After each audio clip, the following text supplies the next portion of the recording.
Ces dernières années, j'ai accompli mes devoirs loin de chez moi. Parfois, ma mère me manquait, mais mon devoir m'occupait. Et elle était encore jeune et en assez bonne santé. Alors je ne me sentais pas trop contraint ni inquiet en faisant mon devoir. Puis, en septembre 2020, le Parti communiste s'est servi du recensement de la population comme excuse pour aller de maison en maison afin de chercher des croyants. Lors de ce recensement, j'ai été arrêté et détenu par la police. Lorsque j'ai été libéré sous caution et que je suis rentré chez moi, j'ai remarqué que ma mère avait beaucoup plus de cheveux blancs après toutes ces années passées loin l'un de l'autre, qu'elle avait beaucoup perdu en mobilité et que sa maladie de l'estomac s'était intensifiée. Si elle mangeait quelque chose qu'il ne fallait pas, elle souffrait pendant des jours. Pour des raisons de sécurité, elle n'avait pas pu assister à des réunions et son état était mauvais. Et à cause de mes 2 arrestations par la police, elle s'était tellement inquiétée qu'elle était devenue dépressive et ne voulait plus sortir de chez elle. Je me sentais vraiment mal. Mon père était décédé très tôt et ma mère avait eu beaucoup de mal à nous mettre à l'école, ma sœur et moi. J'avais toujours voulu montrer une certaine filialité envers ma mère, mais n'avais jamais eu l'occasion de le faire. Maintenant que j'étais à la maison, je pouvais enfin m'occuper de ma mère. Dès que je suis rentré chez moi, la brigade de sécurité nationale est venue à la maison pour me dire que je devais me présenter tous les mois et signaler mon statut professionnel et mes déplacements. À cause de cela, je n'ai pas pu contacter l'église et faire mon devoir. Alors j'ai pris un emploi de photographe et le reste du temps, je m'occupais de ma mère. Quand j'avais le temps, je discutais avec ma mère de mes expériences ces dernières années. Et ma sœur et moi l'emmenions également manger au restaurant. Parfois, je l'emmenais à l'hôpital pour des visites de contrôle. Et je lui achetais des compléments pour ses problèmes d'estomac. La police venait toujours chez nous et nous importunait, m'obligeant à leur rendre des comptes et à signer les 3 déclarations.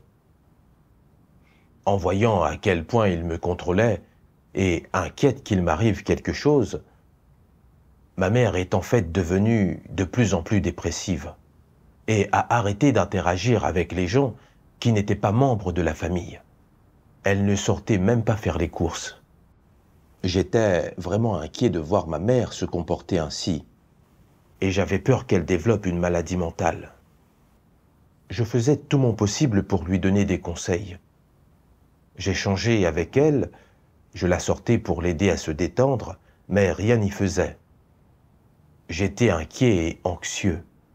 Tout ce que je pouvais faire, c'était travailler un peu plus pour avoir une vie meilleure, afin qu'elle ne se fasse pas autant de soucis pour moi. C'est ainsi qu'une année s'était écoulée et que la police n'avait toujours pas relâché son emprise sur moi. Je ne pouvais toujours pas faire mon devoir à côté de chez moi. Plus tard, mes frères et sœurs ont demandé si je pouvais quitter la maison pour accomplir un devoir. Puisque ma mère n'allait pas bien et que je voulais m'occuper d'elle, j'ai refusé le mandat. Après ça, ils ont échangé avec moi à plusieurs reprises, m'ont soutenu et aidé, ont échangé sur l'intention de Dieu et ont espéré que je continuerais à faire mon devoir. J'avais le sentiment que c'était là l'amour et le salut de Dieu qui m'étaient donnés, mais je me sentais toujours tiraillé. Je me disais que si je partais de nouveau faire mon devoir, la police remarquerait forcément que j'avais arrêté de leur rendre des comptes. Et qui sait quand je pourrais revenir chez moi. Ma mère n'était pas en bonne santé et son état était horrible.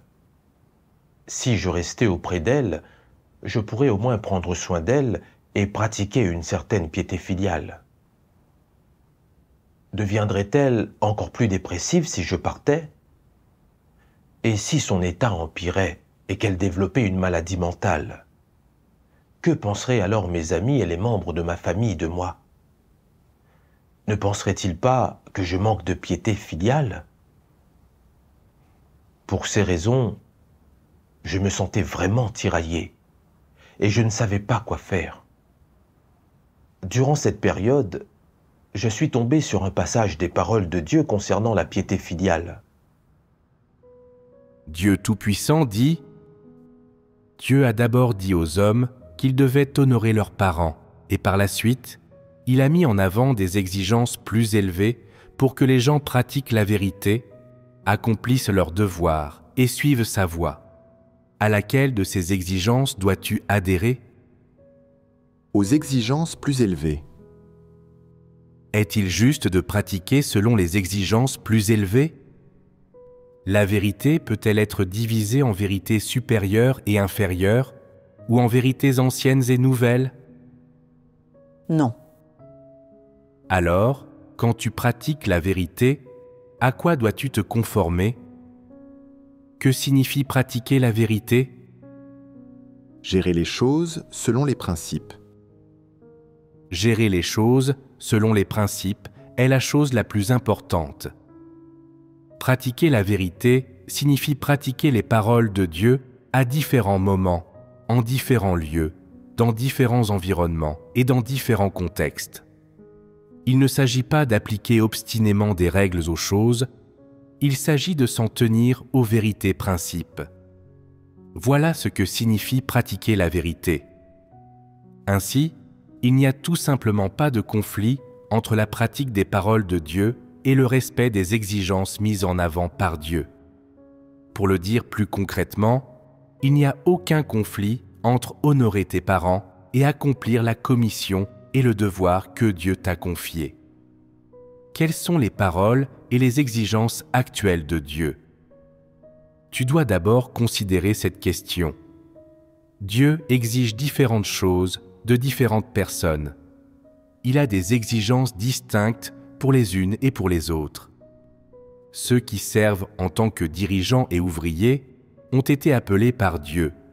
Ils doivent donc renoncer, et ils ne peuvent pas rester avec leurs parents et les honorer. Ils doivent accepter la commission de Dieu et renoncer à tout pour le suivre. C'est une des situations possibles. Les croyants ordinaires n'ont pas été appelés par Dieu.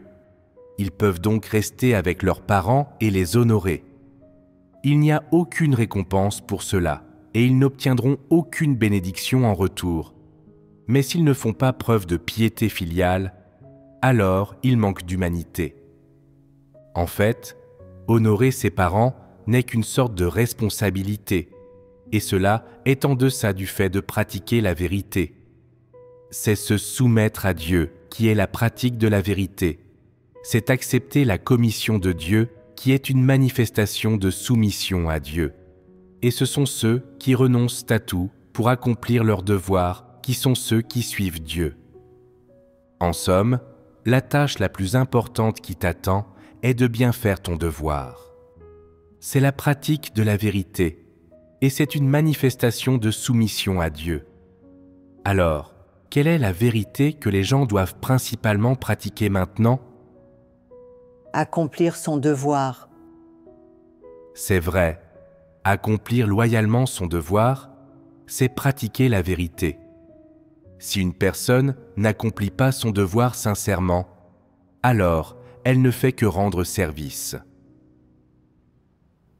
À travers ces paroles de Dieu, je suis parvenu à connaître son intention et ses exigences. L'honneur envers les parents est une exigence que Dieu a autrefois mise en avant et qui devrait être pratiquée. Tant que cela n'a pas d'influence sur le devoir de la personne, s'occuper de ses parents et passer du temps avec eux et faire en sorte qu'ils ne s'inquiètent pas et qu'ils ne soient pas anxieux est la responsabilité de chacun en tant que fils ou fille. Cependant, cela n'a rien à voir avec la pratique de la vérité et la soumission à Dieu. Lorsque ma mère est tombée malade, il était de ma responsabilité de l'emmener à l'hôpital et de lui acheter des compléments. Mais je ne faisais que mon devoir filial.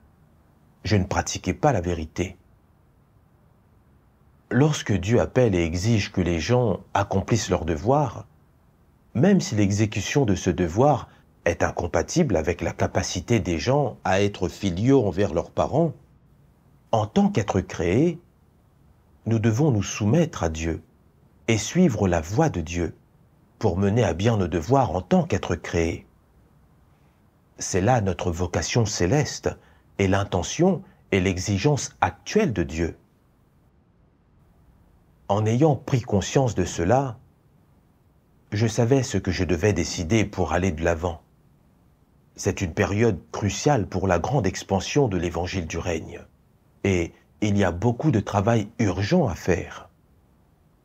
J'avais tant profité de l'approvisionnement de la vérité de la part de Dieu, et la maison de Dieu m'avait cultivé pendant des années. Alors bien entendu, je devais choisir de faire mon devoir pour satisfaire Dieu. Après tout, ma mère n'était pas en très bonne santé, mais elle pouvait très bien s'occuper d'elle. Et mon oncle et ma sœur pouvaient également aider à s'occuper d'elle. Je devais mener à bien mon devoir. C'était là l'espoir et l'exigence de Dieu envers moi, et une nécessité pour que je poursuive la vérité et que je gagne le salut. Si je restais chez moi, je continuerais à être surveillé et contrôlé par la police, et je serais totalement incapable d'accomplir mon devoir et d'emprunter le chemin de la foi. Si je restais vraiment aux côtés de ma mère par filialité, je finirais par être lié par les préoccupations de ma famille et de ma chair, et serais incapable de faire mon devoir. Je perdrais ma fonction d'être créé et perdrais ma chance d'être sauvé. J'ai pensé à une résolution que j'avais prise une fois devant Dieu. Je dédierai ma vie entière à Dieu et me dépenserai pour lui.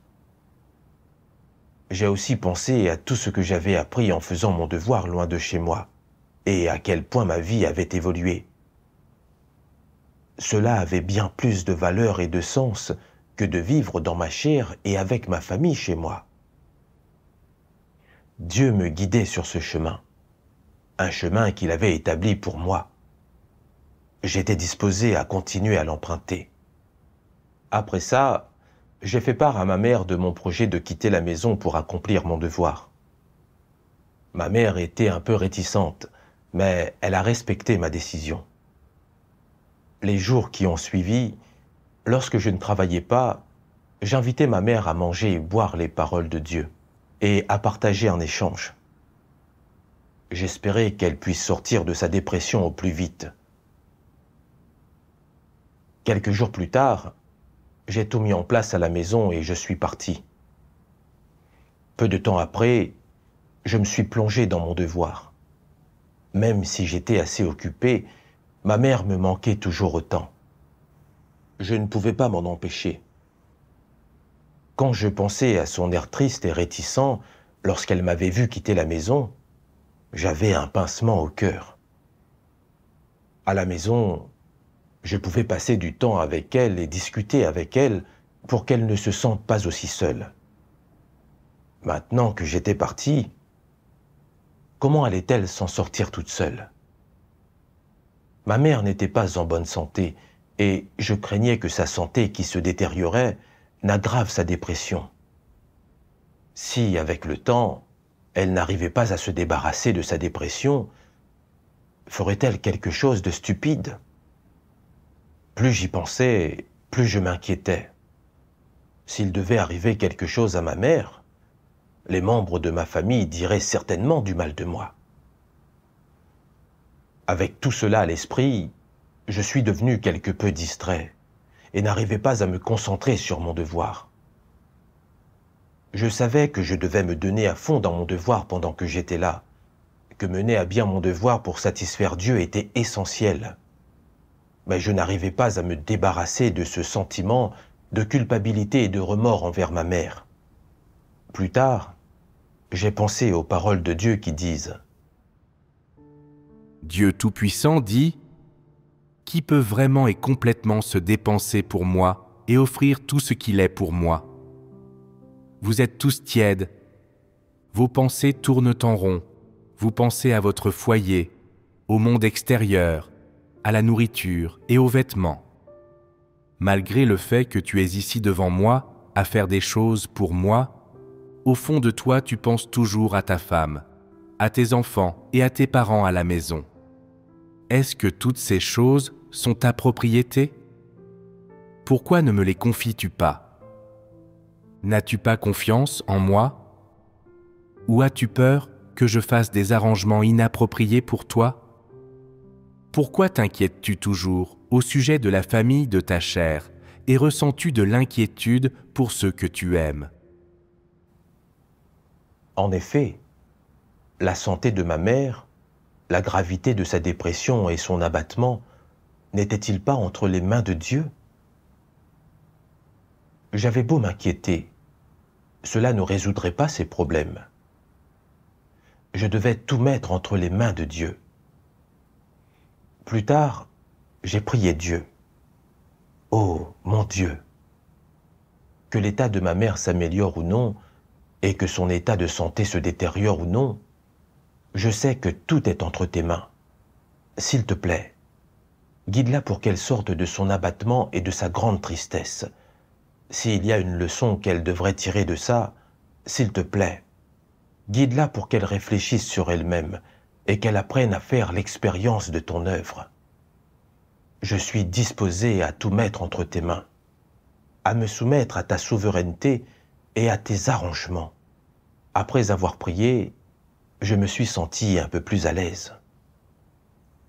Plus tard, j'ai écrit une lettre à ma mère, partageant tout ce que j'avais appris et faisant remarquer quelques problèmes dans son expérience, dans l'espoir qu'elle réfléchisse sur elle-même et qu'elle se connaisse elle-même.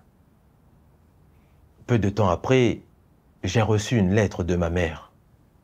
Elle disait que, peu après mon départ, les frères et sœurs avaient arrangé une vie d'église pour elle. De plus, à travers les paroles de Dieu, elle était parvenue à comprendre les émotions négatives associées au fait qu'elle vivait dans un état de dépression et d'abattement. Son état s'était également beaucoup amélioré. J'étais tellement heureux quand j'ai appris cette nouvelle et j'ai remercié Dieu.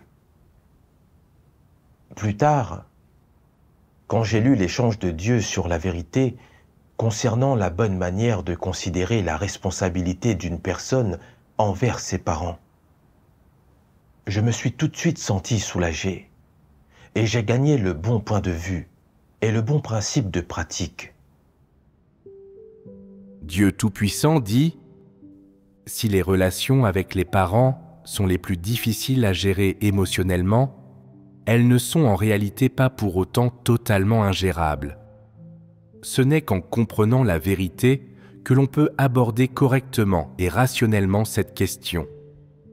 Ne pars pas du point de vue des sentiments, ni des idées ou des façons de voir les choses des gens de ce monde. Au contraire, traite tes parents comme il se doit, conformément aux paroles de Dieu. Quel rôle jouent réellement les parents? Que signifient réellement les enfants pour leurs parents? Quelle attitude les enfants doivent-ils adopter envers leurs parents? Et comment doit-on gérer et régler la relation parents-enfants? Les gens ne doivent pas considérer ces choses sur la base de leurs sentiments, ni se laisser influencer par des idées fausses ou la vie générale. Ils doivent les aborder correctement en se basant sur les paroles de Dieu. Si tu ne t'acquittes pas de tes responsabilités envers tes parents dans l'environnement prévu par Dieu, ou si tu ne joues aucun rôle dans leur vie, est-ce là un manque de piété filiale? Ta conscience t'en fera-t-elle le reproche? Tes voisins, tes camarades de classe et ta famille te réprimanderont et te critiqueront à ton insu. Ils te traiteront d'enfant indigne en disant « Tes parents ont fait tant de sacrifices pour toi, ils ont consenti tant d'efforts pour toi et ils ont fait tant de choses pour toi depuis que tu es tout petit.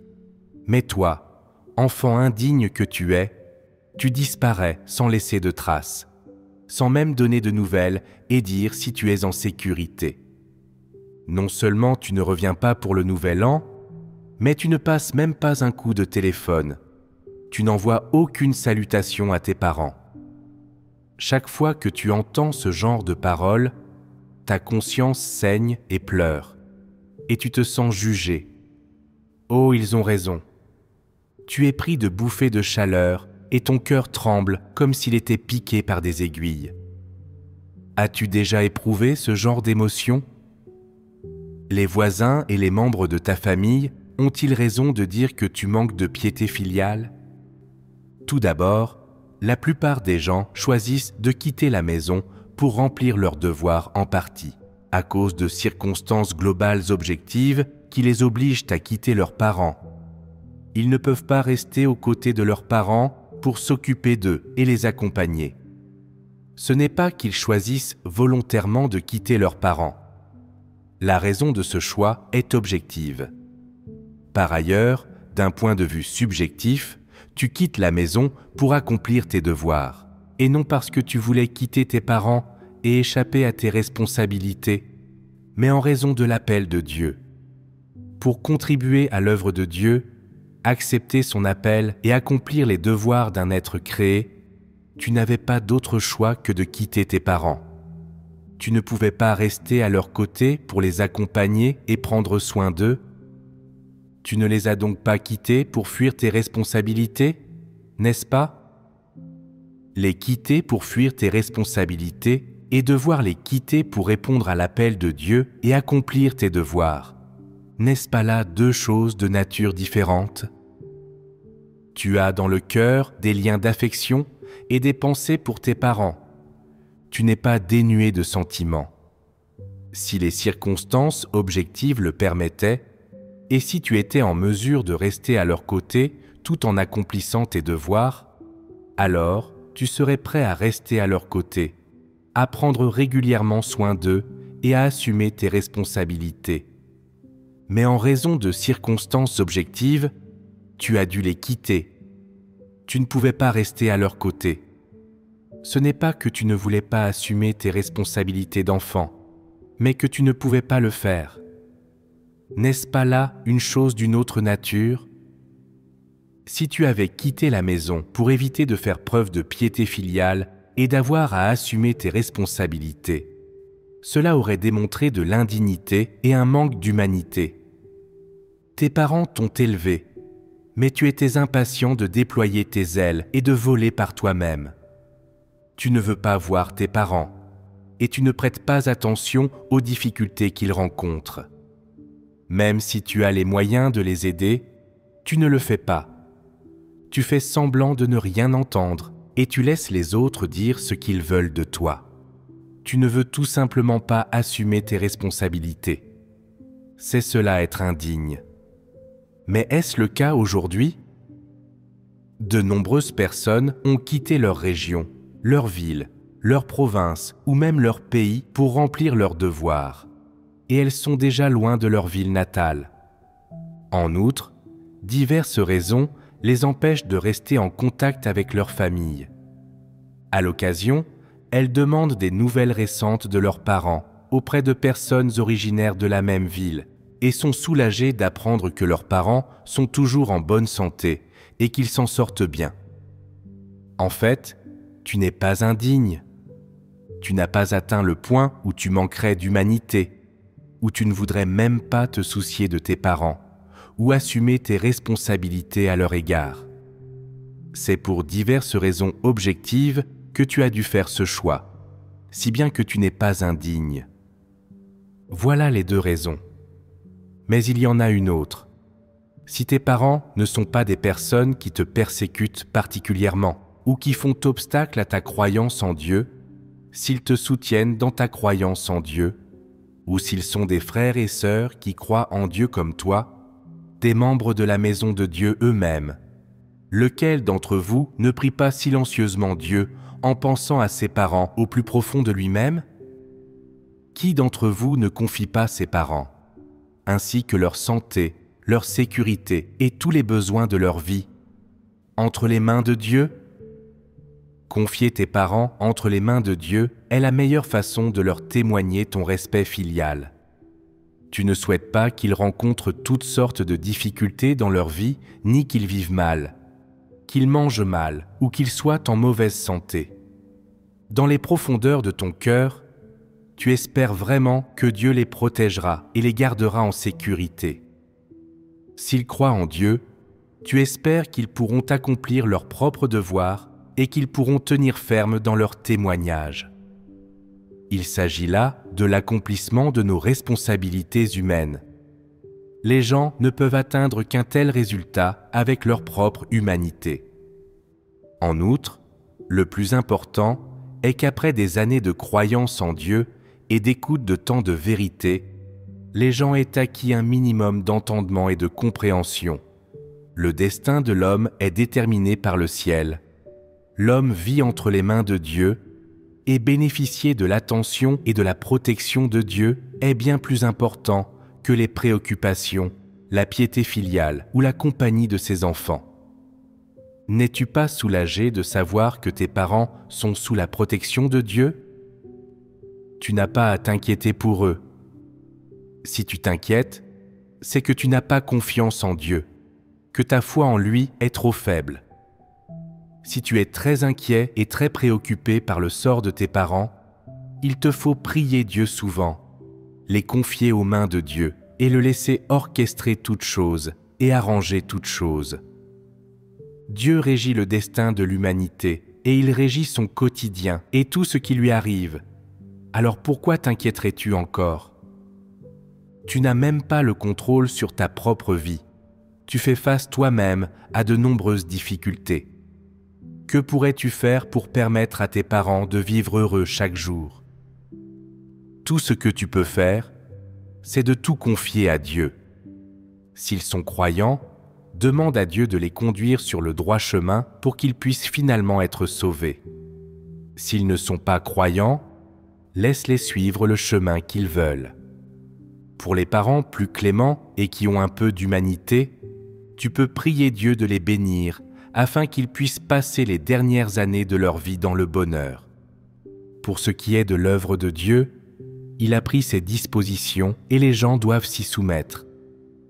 Ainsi, dans l'ensemble, les gens ont conscience des responsabilités qu'ils assument envers leurs parents. Quelle que soit l'attitude à l'égard des parents que cette conscience entraîne, qu'il s'agisse d'inquiétude ou du choix d'être présent à leur côté, dans tous les cas, les gens ne doivent pas se sentir coupables ou avoir des cas de conscience, parce qu'ils n'ont pas pu s'acquitter de leurs responsabilités à l'égard de leurs parents du fait de circonstances objectives.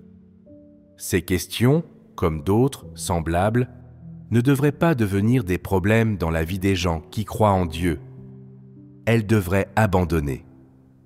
Pour tout ce qui concerne leurs responsabilités envers leurs parents, les gens devraient avoir à l'esprit ces conceptions précises et ne plus se sentir contraints. D'une part, tu sais au plus profond de toi-même que tu n'es pas indigne et que tu ne fuis pas tes responsabilités. D'autre part, tes parents sont entre les mains de Dieu. Par conséquent, qu'y a-t-il encore à craindre ? Tous les soucis que l'on peut avoir sont superflus. Chacun vivra tranquillement selon la souveraineté et les dispositions de Dieu jusqu'à la fin. Chacun atteindra le bout de son chemin, sans prendre de détour. Les gens n'ont donc plus à s'inquiéter à ce sujet. Être loyal ou non, avoir assumé ses responsabilités envers ses parents ou non, ou avoir une dette à honorer envers ses parents ou non, ce sont là des choses auxquelles tu n'as pas à penser. Ce sont des choses que tu dois abandonner. À travers les paroles de Dieu, j'ai vu que lorsque je suis parti de chez moi pour faire mon devoir et que je n'ai pas pu assumer mes responsabilités en tant que fils, je me suis senti coupable et j'ai eu peur d'être considéré comme un fils qui manque de piété filiale. J'ai vu que je ne pensais pas à partir de la perspective de la vérité et des paroles de Dieu. Quant à la manière de considérer correctement la responsabilité d'un fils ou d'une fille à l'égard de ses parents, je considérais plutôt cette responsabilité en fonction de l'affection familiale d'une personne mondaine. En réalité, avoir la possibilité et la chance de s'occuper de ses parents Mais ne pas réussir à être filial et ne pas rester aux côtés de ses parents parce que l'on a reçu un appel de Dieu pour faire son devoir, sont deux situations de nature complètement différentes. Si un fils ou une fille vit avec ses parents et a le temps d'être filial envers eux, mais n'est pas disposé à assumer ses responsabilités envers ses parents à cause de ses propres intérêts et ses désirs, et ne s'occupe pas d'eux lorsqu'ils deviennent âgés et tombent malades, alors il manque d'humanité et a perdu toute conscience et raison qu'un être humain devrait avoir. Beaucoup d'entre nous qui croient en Dieu et le suivent sont disposés à assumer leurs responsabilités envers leurs parents et s'occupent d'eux du mieux qu'ils peuvent lorsqu'ils sont à leur côté. Cependant, à cause de la persécution du Parti communiste, beaucoup d'entre nous ne peuvent pas être chez eux et faire leurs devoirs là où ils vivent.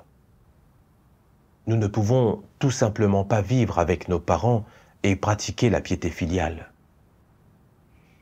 De plus, parfois, en raison des besoins du travail de l'Église, nous devons partir de chez nous pour faire nos devoirs en tant qu'êtres créés et ne pouvons pas rester aux côtés de nos parents par filialité.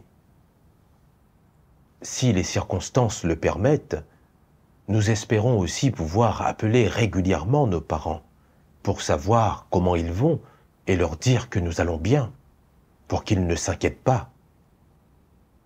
Nous nous préoccupons énormément de nos parents dans nos cœurs. Parfois, nous prions également pour nos parents et mettons notre famille entre les mains de Dieu.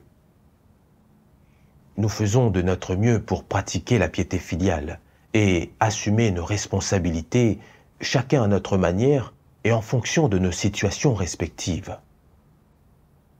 Cela n'est pas la même chose que ce que les personnes mondaines appellent manque de piété filiale. Nous empruntons un autre chemin qu'eux. Nous croyons en Dieu, le suivons et empruntons le juste chemin de vie. Et nous cherchons à accomplir nos devoirs et à suivre la volonté de Dieu. Nous assumons une bien plus grande responsabilité et une plus grande mission. Faire notre devoir est une question de pratique conformément à l'intention et aux exigences de Dieu, de pratique de la vérité et de soumission à Dieu.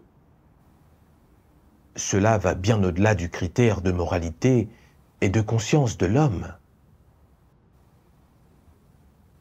Lorsque j'ai réalisé cela, tout m'a paru beaucoup plus clair et j'ai eu le juste point de vue et la bonne attitude. Je ne craignais plus d'être ridiculisé par les personnes mondaines ou d'être accusé d'être sans piété filiale. À travers l'échange de Dieu, j'ai également clairement vu que je manquais de véritable foi en Dieu. Je n'avais pas réussi à voir que la mortalité et le destin de l'homme étaient entre les mains de Dieu. Quant à la santé de nos parents, à la maladie qu'ils pourraient contracter ou à la façon dont ils vivent en vieillissant, rien de tout cela ne pourrait être déterminé par de simples individus.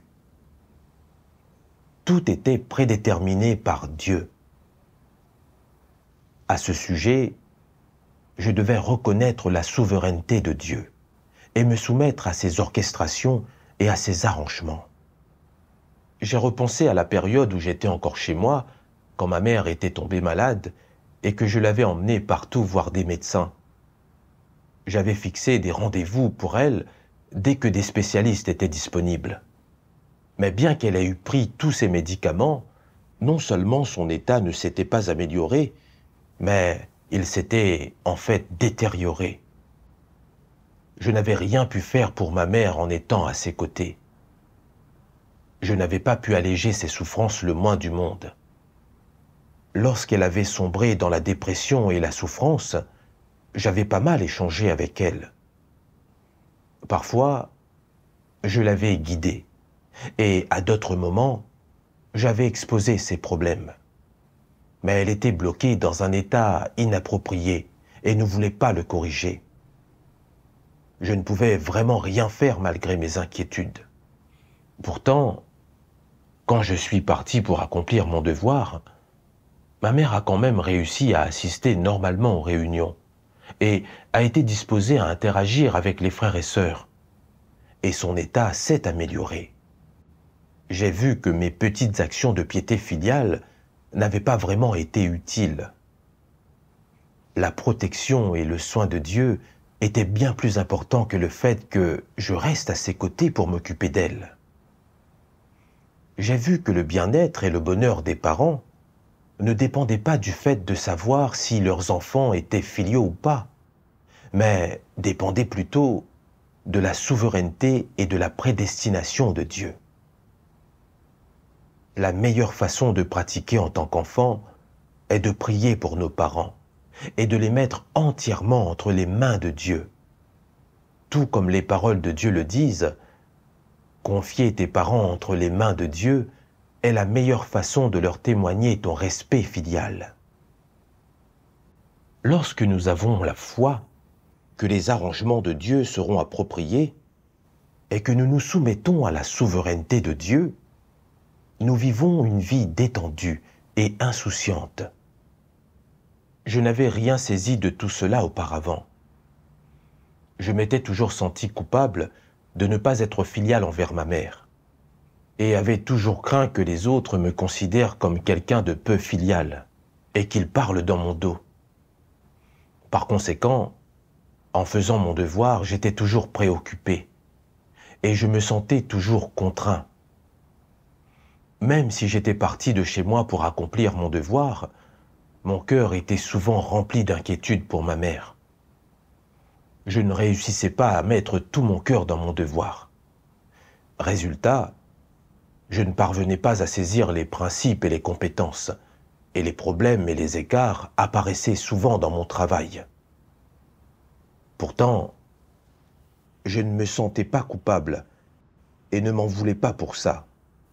Au lieu de ça, je me sentais souvent coupable de ne pas être filial envers ma mère. Mes priorités n'étaient-elles pas inversées? J'étais rebelle envers Dieu. C'était grâce à la souveraineté et à la prédestination de Dieu que j'avais des parents et une vie. Je suis avant toute chose un être créé et en second lieu, le fils de mes parents. Pourtant, j'essayais toujours de satisfaire mes besoins affectifs et d'éviter d'être réprimandé par des personnes mondaines. Mais je ne réussissais pas à assumer la responsabilité dans mon devoir. N'était-ce pas là un acte de trahison? Comment pouvais-je affirmer avoir une véritable conscience? J'ai pensé à un passage des paroles de Dieu. Dieu Tout-Puissant dit « Tu auras préservé ta réputation d'enfant loyal. Tu auras satisfait tes besoins affectifs. Ta conscience n'aura jamais été remise en cause et tu auras rendu à tes parents ce qu'ils t'avaient donné. Mais il y aura une chose que tu auras négligée et perdue. Tu n'auras pas traité et géré toutes ces questions conformément aux paroles de Dieu. Et tu auras perdu l'occasion d'accomplir le devoir qui t'incombe en tant qu'être créé. » Qu'est-ce que cela signifie? Cela signifie que tu te seras montré loyal envers tes parents, mais que tu auras trahi Dieu. Tu auras fait preuve de piété filiale et satisfait les besoins affectifs charnels de tes parents, mais tu te seras rebellé contre Dieu. Tu auras préféré être un enfant loyal plutôt que d'accomplir les devoirs qui t'incombent en tant qu'être créé. C'est le plus grand manque de respect envers Dieu. Il ne te suffit pas d'être un enfant loyal, de ne pas avoir déçu tes parents, d'avoir une conscience et d'assumer tes responsabilités d'enfant, pour que Dieu dise que tu fais partie de ceux qui se soumettent à lui ou sont dotés d'humanité. Si tu te contentes de satisfaire les besoins de ta conscience et les besoins affectifs de ta chair, sans accepter les paroles de Dieu ou la vérité en tant que fondement et principe pour traiter ou aborder cette question, alors tu fais preuve de la plus grande rébellion contre Dieu. Le jugement des paroles de Dieu m'a directement piqué au vif.